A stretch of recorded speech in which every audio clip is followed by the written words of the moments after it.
ដល់ពេលកាប់លៀបសំណាងអ្នកឆ្នាំទាំង3អ្វីៗនឹងកាន់តែប្រសើរឡើងក្នុងពេលឆាប់ខាងមុខនេះអត្ថបទគេហទំព័រក្នុងស្រុក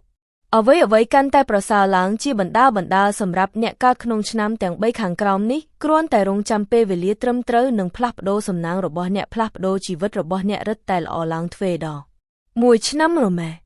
អ្នកកើតឆ្នាំមរមេរិស័យខ្ពស់តដែលតែងមានកម្លាំងចិត្តដើរទៅមុខជានិច្ចទោះជាជួបការលំបាកក្នុងអាជីវកម្មក៏ដោយក៏អ្នកកើតឆ្នាំនេះនៅតែប្រកាន់ខ្ជាប់នៅគោលដៅដែលបានកំណត់មិនចុះចាញ់មិនបោះបង់ឡើយប៉ុន្តែត្រូវស្វែងរកផ្លូវចេញយ៉ាងសកម្ម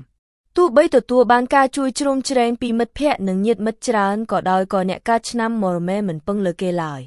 ពួកគេរៀនជំនាញដែលមានប្រយោជន៍សម្រាប់ខ្លួនយ៉ាងឆាប់រហ័សតាមរយៈជំនួយពីអ្នកដទៃអ្វីដែលអ្នករៀនគឺតែងតែមានប្រយោជន៍នៅថ្ងៃចូលឆ្នាំខ្មែរខាងមុខអ្នកឆ្នាំរមែអាចទទួលបានភាពជោគជ័យអាជីពរបស់ពួកគេរីកចម្រើនយ៉ាងឆាប់រហ័សអ្វីដំណើរការកាន់តែរលូនស្ថានភាពសេដ្ឋកិច្ចមានភាពប្រសើរឡើងការរស់នៅកាន់តែមានភាពរីកចម្រើន2ឆ្នាំម្សាញ់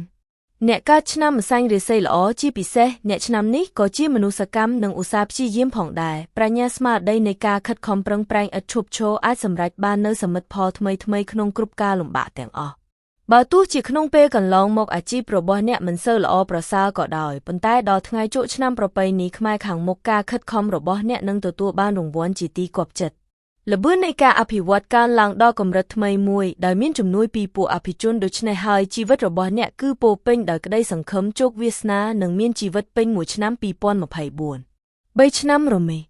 អ្នកកើតឆ្នាំរមេមានការសង្កេតល្អិតល្អន់និងហ្មត់ចត់ចំពោះរឿងនេះអ្នកកើតក្នុងឆ្នាំនេះអាចវាយតម្លៃបញ្ហាពីគ្រប់ជ្រុងជ្រោយហើយទាញមេរៀនមានប្រយោជន៍មនុស្សកើតឆ្នាំសេះអាចវែកញែកបានយ៉ាងឆាប់រហ័សនិងអនុវត្តចំណេះដឹងនិងជំនាញរបស់ពួកគេដើម្បីធ្វើការបានត្រឹមត្រូវក្នុងឱកាសបុណ្យចូលឆ្នាំថ្មីប្រពៃណីជាតិខ្មែរនេះកើតក្នុងឆ្នាំនេះប្រៀបដូចខ្លែងត្រូវខ្យល់អ្វីក៏អំណោយផលពួកគេសម្រេចបានជោគជ័យទាំងការងារនិងជីវិតផ្ទាល់ខ្លួន